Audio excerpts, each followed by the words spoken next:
जय हिंद। भारत सरकार ने आजादी के बाद सबसे बड़ा रक्षा सौदा जो भारतीय कंपनियों को दिया है वो 48,000 करोड़ रुपए का दिया है, जिसमें 83 तेजस जहाजों को खरीदा जाएगा। तेजस जहाजों की क्या खासियत होगी? हालांकि तेजस से काफी ज्यादा अच्छा होगा तेजस मार्क 2, लेकिन फिर भी अभी भी हमको तेजस की जरूरत है। इसे देखते हुए इसे रिप्लेस किया जाएगा मिग 21 के जगह पे। मिग 21 में क्या क्या खराबी थी? हालांकि तेजस मिग 21 का जगह नहीं लेगा, ये जगह लेगा मिराज का, लेकिन खाली जगहों को भरेगा। मतलब ये मिराज के टक्कर का है, लेकिन जब मिग 21 को रिटायर किया जाएगा तो उसके जगह पे रखा जाएगा। देखिए तेजस जो है इसे हिंदुस्तान एरोनॉटिक्स कंपनी बनाएगी। इसका मुख्यालय जो है बेंगलोर में। आपसे इसे क्वेश्चन पूछ सकता है इसका अभी इसके सीईओ कौन है, तो आप कमेंट करके बताइएगा कौन है इनके सीईओ। तो जो 83 तेजस को डेवलप किया जा रहा है, तेजस 4th जनरेशन का एयरक्राफ्ट है। ये डिफेंसिव नहीं होगा। देखिए ये बचाव के काम में नहीं आएगा, ये ऑफेंसिव होगा, क्योंकि इसके पास डिफेंसिव मनूवर की वो चीज कैपेबिलिटी नहीं है। ये अटैकिंग मूड में ज्यादा रहेगा। 2024 तक हम लोग मिग 21 को पूरी तरह से अपने स्क्वाड्रन से हटा देंगे और उसके जगह पे तेजस को हम लोग वहां लगा देंगे। स्क्वाड्रन क्या होता है ये आगे समझेंगे। देखिए मिग 21 के गिरने के कई कारण थे। पहला कि 1964 में भारतीय सेना में शामिल किया गया था। उस समय ये सोवियत यूनियन द्वारा बनाया गया था। इसमें क्रैश उस समय से लेकर 490 क्रैश हो चुके हैं। सोचिए इतनी जहाजें गिर चुकी हैं, लगभग 200 पायलट की इसमें जान जा चुका है। जहाज खैर कोई दिक्कत नहीं है, उसको दोबारा ला सकते हैं। होनहार पायलट खो देने के बाद दोबारा नहीं आते।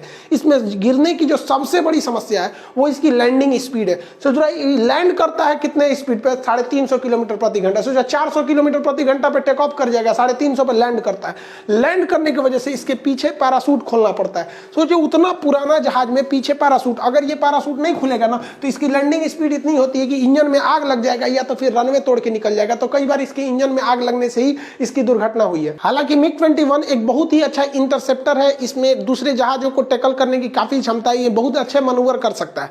इसी से अभिनंदन पायलट जो थे उन्होंने पाकिस्तान के F-16 को मार के गिराया था। हालांकि ये पाकिस्तान कहता है कि हमारे F-16 तो गिरे ही नहीं। भैया उसका मलबा जो कचरा था हमारे इंडिया में आके गिरा था, उसे देख लो। नहीं भी देखना है तो कोई बात नहीं। जून के महीने में पाकिस्तान ने कराची में एक युद्धाभ्यास किया, जिस वजह से पूरी लाइट वहां की कट गई थी और उस युद्धाभ्यास में कहा गया कि हमारा एक F-16 जहाज गिर गया है। वो गिरा नहीं है भैया, वो ऐसे ही बोल दिया गया कि दुर्घटनाग्रस्त हो गया, ताकि जो एक अभिनंदन के मिग 21 से जो गिराया गया था उसकी कोटा को बराबर किया जा सके और दुनिया को कहा जा सके भाई ऐसा। तो खैर इसको हटाते हैं। देखिए इसमें एक और समस्या होती है कि इसमें इजेक्शन लैक हो जाता है। जब कभी भी जहाज में कोई दुर्घटना होती है तो इसका जो सीट होता है इसे इजेक्शन सीट कहते हैं। इस सीट में पैराशूट होता है, नीचे एक रॉकेट लगे होते हैं। जैसे पायलट इसके इजेक्शन करता है तो ऊपर का शीशा टूट जाता है और ये सीट बहुत तेजी से पायलट को बाहर फेंक देती है और पैराशूट खुल के गिरता है, जिससे कि ये सुरक्षित आ जाता है। अब ये नहीं निकलेगा तो ये गिर जाएगा। देखिए यहाँ से पायलट ने इजेक्शन सीट निकाल दिया और सोचिए अगर नहीं निकला रहता वहां पैराशूट से पायलट तो क्या हाल हुआ रहता, इसी में चला गया रहता पायलट। मिग 21 में ये खुलने में थोड़ा टाइम लगता था, जिस वजह से अंदर ही ब्लास्ट कर जाती थी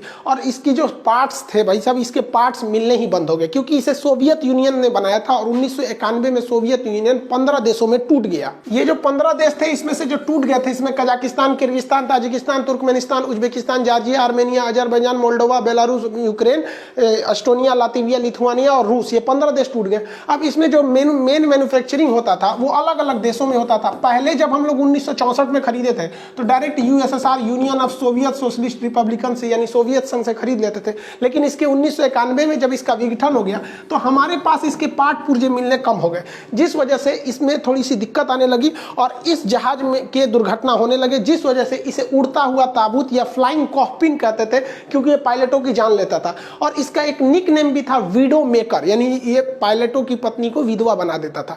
ये इसे नाम दिया गया था इसके अत्यधिक दुर्घटना होने के कारण। हालांकि भारत ने 1964 में गलती ये किया था कि सोवियत संघ से ये समझौता नहीं किया था कि इस जहाजों को भारत में ही मैन्युफैक्चर किया जाएगा, जबकि चाइना ने इसके समझौता ठीक सोवियत संघ से किया था। उसने कहा हम इस जहाजों को खरीदेंगे नहीं बल्कि चाइना में बनाएंगे, जिसका उसने नाम चेंगडू J7 रखा। आज भी चाइना की ये रीढ़ मानी जाती है। चाइनीज एयरफोर्स में अभी भी सबसे ज्यादा संख्या जो है मिग 21 की ही है और वो मिग 21 को चेंगडू J7 कहता है। लेकिन वो पार्ट पुर्जा को वही बना लेता है, जिस वजह से जो कुछ गड़बड़ी होती है उसे एट अ टाइम ठीक कर लेता है और दुर्घटना से बच जाता है।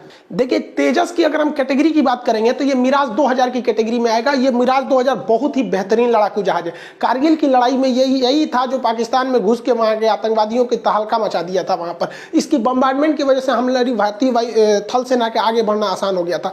लेकिन हम लोग ने मिराज में जो कमियां थी उसको दूर करके हम लोगों ने तेजस में रखा है। तेजस में अगर देखेंगे तो जो विंग होते हैं ये विंग बीच में है, जबकि मिराज में ये विंग बॉडी के एकदम निचले पार्ट में है। आप ध्यान दीजिए एकदम नीचे पार्ट में, निचले पार्ट में होने की वजह से इसमें स्टेबिलिटी उतनी अच्छी नहीं थी पहाड़ों के एरिया में। इस वजह से आप इसमें देखिएगा ये विंग आप देखिए ना ही एकदम ऊपर में है और ना ही एकदम नीचे में है, इसको मिडिल साइज में रखा गया है, मिडिल में। तो मिडिल में होने की वजह से ये ज्यादा स्टेबल है, जबकि मिराज में ये नीचे है। तेजस में सुधार भी होगा, तेजस मार्क 1 से ज्यादा अच्छा रहेगा तेजस मार्क 2। इसमें जो यहाँ पे जो दिए जाएंगे ये कनाट्स दिए जाएंगे, ये कनाट्स जो होते हैं बेहतर मनूवरिंग करने की क्षमता दे देते हैं, जिससे कि ये मिसाइल से बचाव कर सकता है। ये मार्क 2 में ये क्षमता आएगी। तेजस के नेवल वर्जन को भी तैयार कर लिया गया है, ये अरेस्टेड लैंडिंग कर लेगा। जहाजों को जब एयरक्राफ्ट कैरियर पे उतारते हैं तो ये तार होता है, ये फंसा लेता है, जो अरेस्टेड लैंडिंग करते हैं, क्योंकि पीछे पैराशूट खुलने का जगह नहीं रहता है, ये आगे गिरने से बच जाता है। अरेस्टेड लैंडिंग में जहाज में एक हुक होता है जो रस्सी को फंसा लेता है।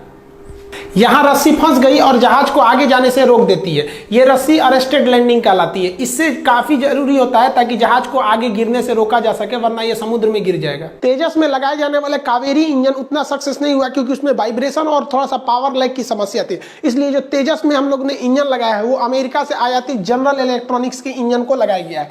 ये इंजन सिंगल इंजन पे काम करता है, ये तेजस का ये जो जहाज है। और ये इंजन देखिएगा किसी भी फाइटर एयरक्राफ्ट का सबसे बड़ा हिस्सा जो होता है, दो ही हिस्से मेन चीज होते हैं, एक उसका होता है इंजन, दूसरा इसके अंदर जो टेक्टिकल चीजें हैं, सेंसर, मिसाइल, रडार वगैरह, ये सब चीजें होती हैं। तो यही दो चीज पे मिसाइलें वगैरह उतना मतलब नहीं हो, तो भारत भी बनाने में सक्षम है हर तरह के मिसाइलों को। तो ये इंजन अमेरिका के जनरल इलेक्ट्रॉनिक्स से लिया जा रहा है। तेजस की सबसे बड़ी समस्या इसका इंटरनल फ्यूल कैपेसिटी, ये अपने साथ केवल 2500 लीटर पेट्रोल को ले जा सकता है, फ्यूल को ले जा सकता है, जिस वजह से ये केवल 3500 स्क्वायर मतलब 3500 किलोमीटर के एरिया में ये डोमिनेट कर सकता है, हमला कर सकता है। इसी वजह से इसमें एक्सटर्नल ड्रॉप टैंक दिए जाते हैं। ये टैंक जो होते हैं इसमें पेट्रोल भरा होता है, फ्यूल इसका भरा होता है, ठीक है। तो ये जो फ्यूल होते हैं इसमें हम लोग को लगता था भैया ये सबसे खतरनाक वाला मिसाइल है, जब हम लोग छोटे थे। तो बाद में पापा बोले अरे गधा वो मिसाइल ही नहीं है, वो तो ड्रॉप टैंक है। तो इसमें फ्यूल भरा होता है, जब जहाज उड़ रही होती है तो वो इसी फ्यूल का यूज करती है। लेकिन जहाज के पीछे अगर कोई हमलावर दूसरी जहाज लग जाती है या उसे भागना होता है तो इसे ड्रॉप कर देती है, गिरा देती है नीचे, जिसलिए इसे ड्रॉप टैंक कहते हैं, जिस वजह से इसका वेट हल्का हो जाता है। और इसे ड्रॉप करने के बाद वो अपने मेन फ्यूल से वो उड़ान भरती है, तो मेन फ्यूल से भाग जाती है। इसे बीच में मिड एयर रिफ्यूलिंग की भी व्यवस्था की जाएगी, ताकि ये हवा से हवा में उड़ान भर सके, जिस वजह से इसका जो एरिया है वो आगे बढ़ सके। हालांकि आपको ये एरिया कम लग रहा होगा, लेकिन इसका अगर मिड एयर रिफ्यूलिंग की जाती है या फिर ड्रॉप टैंक की यूज से इसके एरिया को बढ़ाया जा सकता है। उसमें अपना नोजल लगा के उसमें फ्यूल को भर सकते हैं। अब आप इसको देखिएगा, ये मिड एयर रिफ्यूलिंग से अपने तीनों टैंक को भर लेगा। यहाँ पे ये भी टैंक है, ये भी टैंक है, नीचे भी टैंक है। तेजस में जो रडार लगाया जाएगा वो उत्तम ऐसा रडार को लगाने की प्रोग्रामिंग है, जिसमें छोटे छोटे टीआर मॉड्यूल होंगे। ये टीआर मॉड्यूल जो होते हैं ये मल्टीपल रडार की तरह काम करने लगते हैं, और ये 2 मीटर स्क्वायर की एरिया को, 2 मीटर तक के ऑब्जेक्ट को पकड़ लेते हैं। अब हवा में कोई कौवा उड़ेगा या चील उड़ेगा तो उसको नहीं पकड़ पाते हैं, क्योंकि वो छोटा होता है। अब खुद सोचिए ना, 2 मीटर यही होता है, मान के चलिए आदमी एक तो लगभग 2 मीटर का होता है। तो इतनी बड़ी, इससे छोटा तो जहाज होगा ही नहीं। ड्रोन भी इससे छोटा होगा तो फिर वो हमला नहीं कर पाएगा। तो उतने छोटे चीजों को ये पकड़ सकता है अपने रडार में, और ये बता सकता है कि रडार में अगर जो रेड कलर का एरिया रहेगा बस वही बताएगा कि ये दुश्मन का है, हमारा दोस्त का है। ये इसमें आराम से पकड़ सकता है। इसके थूथुर में इसको रडार को सेट कर दिया जाएगा। आगे का जो थूथुर होता है उसी में रडार लगाए गए रहते हैं। और हद देखिए इस खुद का इसका, ये दुनिया का सबसे छोटा एयरक्राफ्ट है। छोटा एयरक्राफ्ट होने की वजह से इसको रडार में देखिएगा, जब ये हवा में उड़ता है तो रडार में ये केवल 1 मीटर स्क्वायर में आता है। यानी एक दूसरा तेजस ही इस तेजस को नहीं पकड़ पाता है, क्योंकि जो रडार पकड़ते हैं वो 2 मीटर के पकड़ते हैं, और ये दिखता है 1 मीटर का, तो रडार उसको नेग्लेक्ट कर देता है, कहता है कि ये जहाज है ही नहीं है। इसीलिए इसको पकड़ना काफी ज्यादा मुश्किल हो जाता है। ये भी, इसके अंदर भी एक और भी एक्स्ट्रा फैसिलिटीज दी गई है। ये दुश्मन को पकड़ने के लिए केवल रडार का यूज नहीं करता है, बल्कि इंफ्रारेड का यूज करता है। आप यहाँ देखेंगे तो एक इंफ्रारेड सीकर लगा हुआ है। ये इंफ्रारेड किरणों को छोड़ता है, जो एनर्जी, हीट को पकड़ती है। अब जहाज उड़ेगी तो उसके इंजन से हीट निकलेगा ही, और उस हीट को पकड़ लेती है, जिससे कि वो एक उसका जहाज का एक फिगर बना के उसको आराम से हिट कर सकती है। इसलिए आपके अंदर कितना भी सुविधा है, स्टील्थ भी है, तो उड़ते में इंजन तो बंद नहीं कीजिएगा। इंजन की हीट को ये आराम से पकड़ सकता है और उसको मिसाइल छोड़ सकता है। अब जैसे यहाँ से ये हीट पकड़ लिया इसके बॉडी के पीछे का, और यहाँ से एक मिसाइल मार दिया, जाओ या तो इंजन बंद करो, इंजन बंद करोगे तो तुम गिरोगे, नहीं गिरोगे तो ये मार देगा। इससे सर्विस सीलिंग यानी कितनी ऊंचाई तक जा सकता है, तो ये 52,000 फीट की ऊंचाई तक जा सकता है। 50,000 फीट के बाद से रडार उतना बेहतरीन ढंग से काम नहीं कर सकते। ये 52,000 फीट की ऊंचाई तक जा सकता है। ये 1 1.8 मेक की रफ्तार से दुश्मन पर धावा बोल सकता है। इसमें जो हार्ड पॉइंट लगाए गए हैं वो लगभग 7 से 11 हार्ड पॉइंट लगाए गए। हार्ड पॉइंट उसे कहते हैं जहां पर मिसाइलों वगैरह को लगाया जाता है जिससे कि ये हमला कर सकते हैं। ये छोटी गाड़ियां जो होती है इन मिसाइलों को उठा के लाती हैं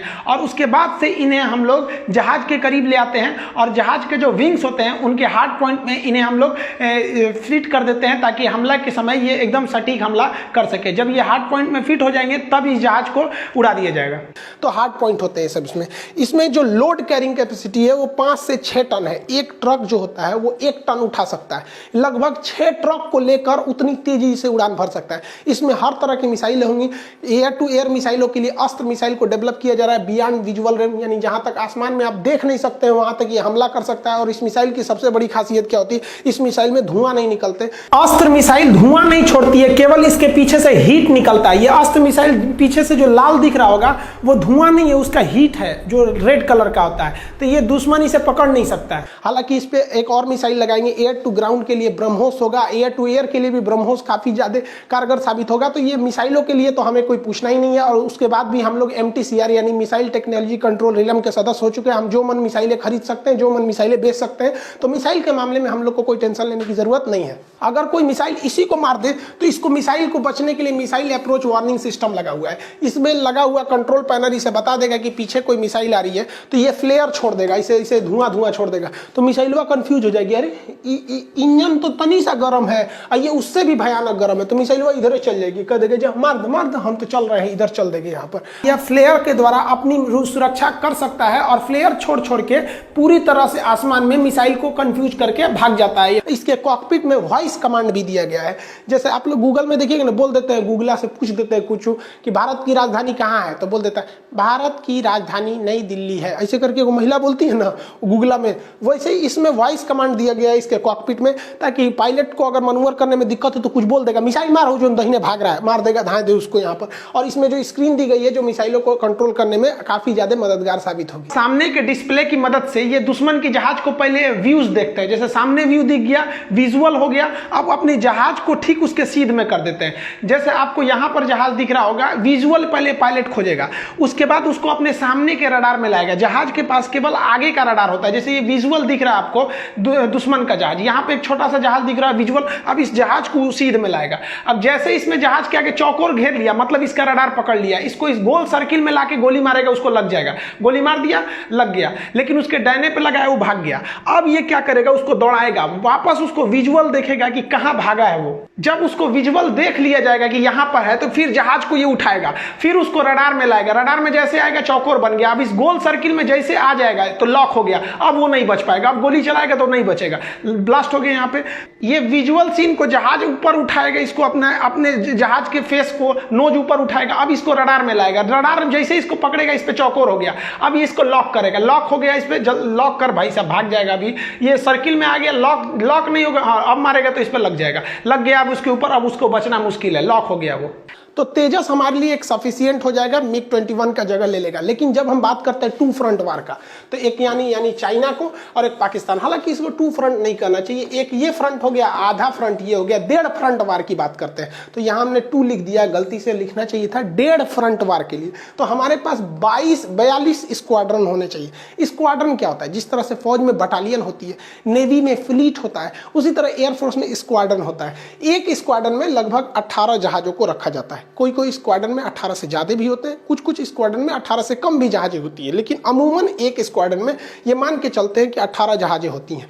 भारत के पास अभी 26 स्क्वाड्रन है, जबकि हमें 2 फ्रंट वार एक साथ झेलना पड़े तो हमें चाहिए 42 स्क्वाड्रन चाहिए। यानी सोच सकते हैं हमारे पास कितनी कमी है। स्क्वाड्रन में कमी समझ में आ रहा है, जबकि एक स्क्वाड्रन में जहाजों की संख्या देखिए तो कितना होता है। हालांकि स्क्वाड्रन में केवल एक जहाज को मायने रख के स्क्वाड्रन नहीं बनाया जाता है। स्क्वाड्रन पूरे जहाजों का एक ग्रुप होता है। जो भी स्क्वाड्रन होता है उसके पास अपना ट्रांसपोर्ट जहाज होता है, उसके पास मिड एयर रिफ्यूलर होता है जो दुश्मन के घुस के एरिया में अपने जहाजों को पेट्रोल भर सके, उसके पास अटैक हेलीकॉप्टर होते हैं, ट्रांसपोर्ट हेलीकॉप्टर होते हैं। मतलब हर एक स्क्वाड्रन का अपना उसका अपना एयर बेस होता है। जैसे ये एक स्क्वाड्रन है मिग 29 का, ये एक स्क्वाड्रन खड़ा हुआ है, तो ये रेडी टू मूव पोजीशन में रहते हैं। इनको पता होता है कि कौन सी जहाजों को स्टैंड बाई में रखा गया है, किस जहाजों को एक्टिव मोड में रखा गया है, कि जैसे हमला होगा रात 2 बजे भी तो कौन जाएगा सबसे पहले। जैसे उस वक्त में अभिनंदन पायलट रेडी थे इसलिए उन्हीं को उड़ा दिया गया वहाँ पे। इसका पूरा भारी भरकम एक बेस होता है जहाँ मेंटेनेंस वगैरह सारा ये खुद करते हैं लोग, स्क्वाड्रन वाले। तो भारत के पास जो अटैक जहाज है सब या उन्नत कैटेगरी के हैं सब, उसके स्क्वाड्रन में कोई कमी नहीं है।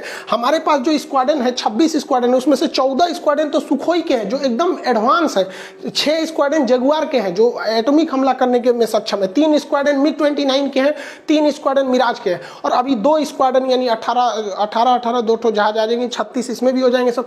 तो जब ये रफाल आ जाएगा तो 2 स्क्वाड्रन हम लोग के पास किसकी हो जाएंगे, रफाल की हो जाएंगी। हमारे पास जो कमी थी वो मीडियम लेवल की थी, छोटे जहाज की, जिसकी पूरी भरपाई कर देगा हमारा तेजस। अब बात आती है कि तेजस 2021 में तो समझौते हुए एचएएल को टेंडर दिया गया, ये बनाएगी कैसे, तेजस की फैक्ट्री कैसे डालेगी। तो देखिए हमारे पास जो सुखोई जितनी की जरूरत थी तो सुखोई जहाजों को हम लोगों ने बना के रेडी कर दिया। तो सुखोई जहाज को बनाने के लिए जो असेंबली लाइन बनाई गई थी, असेंबली लाइन मतलब होती है जहाजों को बन के, मतलब यहाँ एक जगह साइलेंसर लगेगा, यहाँ इंजन, यहाँ रडार वगैरह, हर चीज की एक असेंबली लाइन होती है, जहाजों में फिक्स होता है यहाँ यहाँ ये चीज को लगाया जाएगा। तो हमारे पास सुखोई 30 का असेंबली लाइन खाली है और उसी में एचएएल क्या करेगी, इसका असेंबली लाइन डाल देगी तेजस का, और इसे 2024 से 25 तक में डिलीवर करना चालू कर देगी, जिससे कि हमें विदेशी टेंडर भी मिलने चालू हो जाएंगे, क्योंकि दुनिया का सबसे छोटा एयरक्राफ्ट है ये। इसके साथ ही तेजस मार्क 2 का जो मेटल कटिंग है वो भी काम चालू हो गया है, उसके कल पुर्जों को भी बनाना चालू किया जा चुका है, उसके जो मतलब प्रोटोटाइप होगा, एक मॉडल होगा, उसको भी बहुत जल्दी लॉन्च किया जाएगा ताकि उसके एडवांस वर्जन को भी लाया जा सके। अब भैया चाइना और पाकिस्तान ने मिलकर तो एक जहाज बनाया है GF-17 थंडर। अब वो खतरनाक है कि ये खतरनाक है, देखिए हम लोग तुलना करते हैं, हम लोग का ये जो पहला प्रोटोटाइप उड़ा था वो 2001 में उड़ा था, लेकिन फाइनली जो लिया गया 2015 में इसे शामिल किया गया। यहीं पे हम लोग मार खा गए, बहुत लेट हो गए। और ये GF-17 चाइना ने जो क्या किया था 2003 में बना के 2010 में इसे उड़ाना चालू कर दिया था, जिस वजह से इसके पास थोड़ा सा टाइम बचत हो गया। लेकिन अगर ध्यान देंगे तो हम लोग का जो डेल्टा विंग है, यानी इसकी जो साइज है वो डेल्टा विंग की तरह है, जबकि ऐसा इसमें नहीं, इसमें टेल विंग है। जैसे पाकिस्तान में देखेंगे ना जो GF-17 है, ये तो चाइना पाकिस्तान क्या बनाया होगा, मेरे ख्याल से पेंट किया होगा बस, बाकी सारा काम तो चाइना ने किया होगा। इसमें एक टेल विंग भी दिया गया है, टेल विंग। तो ये जहाज़ों की एक खराबी क्या होती है, जिसमें विंग और टेल विंग दोनों होते हैं, कि अगर गलती से भी कोई पार्ट पुर्जा हल्का सा भी उड़ गया तो फिर ये बैलेंस नहीं कर पाते हैं खुद को। और डेल्टा विंग की सबसे बड़ी खासियत होती है कि ये बैलेंस कर लेते हैं, एक और का उड़ियो जाएगा इतना ना तो बैलेंस करके उतर जाता है। तो ये भारत के लिए अच्छा है यहाँ पर। अब देखिए भारत ने पहले तो 40 लिया था, अभी 83 का ऑर्डर दिया है, जबकि पाकिस्तान 135 का यूज़ कर रहा है और 65 और इसका ऑर्डर किए हुए, यानी उसके पास प्रोडक्शन लाइन ज़्यादा है। उसमें कुछ विदेशी देशों को भी भेजा है, जैसे नाइजीरिया वगैरह को, म्यांमार वगैरह को, तो छोटे देशों को भेजा है, बहुत बड़े लेवल पे नहीं दिया गया है उस वाले को। जबकि भारत का तो अभी खुद की ज़रूरत नहीं पूरी हो पा रही है, तो दूसरे को कहाँ से हम लोग देंगे लोग। हम लोग ने जो इंजन लगाया है वो इंजन अमेरिका का GE कंपनी ने बनाया था, जनरल इलेक्ट्रॉनिक, जबकि इसमें जो इंजन लगा हुआ है वो रसिया का इंजन है, रसियन मेड इंजन है।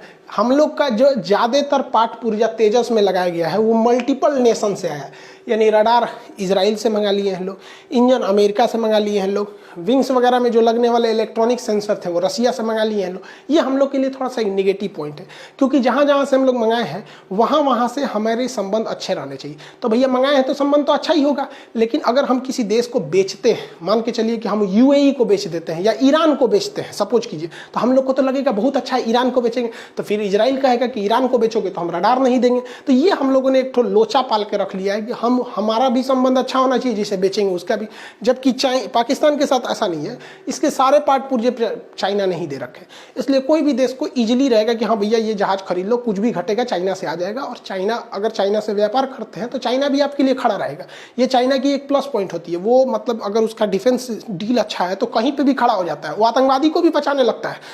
मसूद अजहर को तो चाइना ही ने बचा लिया ना, वो ये नहीं देखता है कि क्या है क्या नहीं है, हमारे लिए फायदेमंद है, वो बचा लेगा यहाँ पर। तो ये उसके लिए फायदा है। तो खैर हम लोग भी डिफेंस में थोड़ा सा बहुत डिले कर देते हैं, लेकिन हम लोग भी अब धीरे धीरे आगे बढ़ रहे हैं। आई होप आप इसे समझ गए होंगे। और अब पटना का क्लास भी ओपन हो जाएगा, 19 तारीख से सुबह 9 बजे हिस्ट्री का बैच चालू हो जाएगा। उसका एडमिशन अभी तक नहीं बोले हैं। ऑनलाइन में तो भाई साहब मेरा सर्वर में तो जगह ही नहीं है, मतलब एक बार में बहुत ज़्यादा लड़के नहीं पढ़ पाते हैं। तो अभी देखे होंगे आज के लिए मैप का क्लास से हट गया था, तो सर्वर जैसे जगह बनेगा हम आपको एडमिशन के लिए दे देंगे, 2 से 3 दिन देंगे एडमिशन के लिए, आप उसमें एडमिशन ले सकते हैं। हिस्ट्री चालू होगा 9 से 10 वाले बैच में। फिर मैप का नक्शा वाला जो क्लास है, मैप एटलस ग्लोब वाला, उसको चालू किया जाएगा। तो हम आपको कल अनाउंस कर देंगे कि कब एडमिशन डेट कब तक है इस का। तो हम लोग जो ऑनलाइन वाले हैं ऑनलाइन चलते रहेगा, बहुत जल्दी हम लोग पटना ऑफलाइन क्लास में मंगलवार से मिलने वाले हैं। मिलेंगे नेक्स्ट क्लास में। जय हिंद।